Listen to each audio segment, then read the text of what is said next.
Hey, what is up guys, MKBHD here, and today I visited the Google pop-up store in Lower Manhattan, and it turned out to be pretty dope. It's actually like super photogenic, so I'm putting it together into this quick video for those of you who can't visit and want to see it. Now you can, or even if you can go, you can check this out.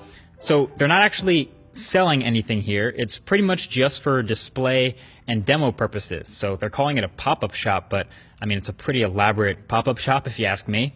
But yeah, basically they have it set up with different targeted areas around where each one shows a different Made by Google product. Now on the wall in the front is this big wall of Google colored swiveling blocks, and it looks pretty normal at first. They kind of swivel to display different messages, which is cool. But when you walk past it, I don't want to ruin the surprise of how it's done, but basically there are sensors in the room that will move the blocks to follow you. It's actually super entertaining. I feel like you could play with it for hours if you wanted to. It's about the most pointless but coolest damn thing I've seen in a while.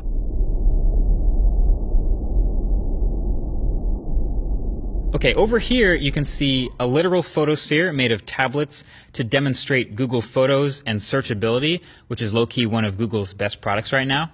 Then there's the Google Home section. The whole Google Home section is sort of this mock-up home setup with a bunch of normal things you might expect to see in a home or an apartment. Now my full Google Home review is coming up, so you'll see everything you need to know about that product pretty soon.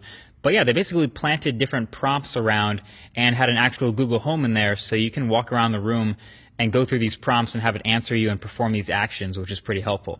They also, outside, had a bunch of Google Homes in all the different colors to look at. They were all unplugged, obviously, but you can see they're supposed to give you a sense of how easy it is to change the colors of the base, if you're into that. And then they had this low-light photo area, and this was all to highlight the Pixel's camera. So you can bring your own phone in there if you want and try to take pictures, but it'll be pretty dim, obviously. But with this minimal lighting, you can bring the Pixel in there, and I'm sure a few other smartphones would have done decently as well, but this was like a prime low-light photo test for the Pixel to perform well.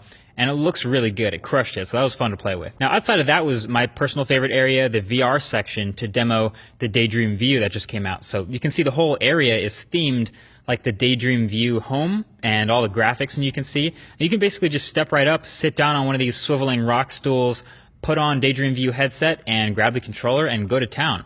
And again, the whole point is to give people a demo. So most people still haven't really tried good VR yet, you know, like they may have heard of it, but 99% of people haven't tried an Oculus or a PlayStation VR or a Vive. And even I still haven't tried all of the ones I want to. So this was an easy way for people to just walk in and get a demo, try on the headset, watch some videos, play some games, and decide if they're into it. And I guess a lot of people were.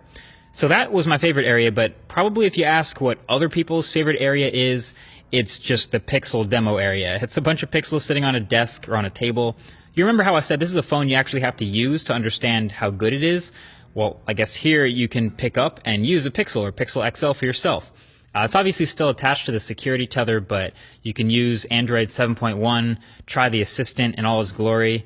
This is apparently like the most popular thing to do here. And that was pretty much it. I actually showed up a little before it opened to tour it, so that's why it looked pretty empty. No one's here.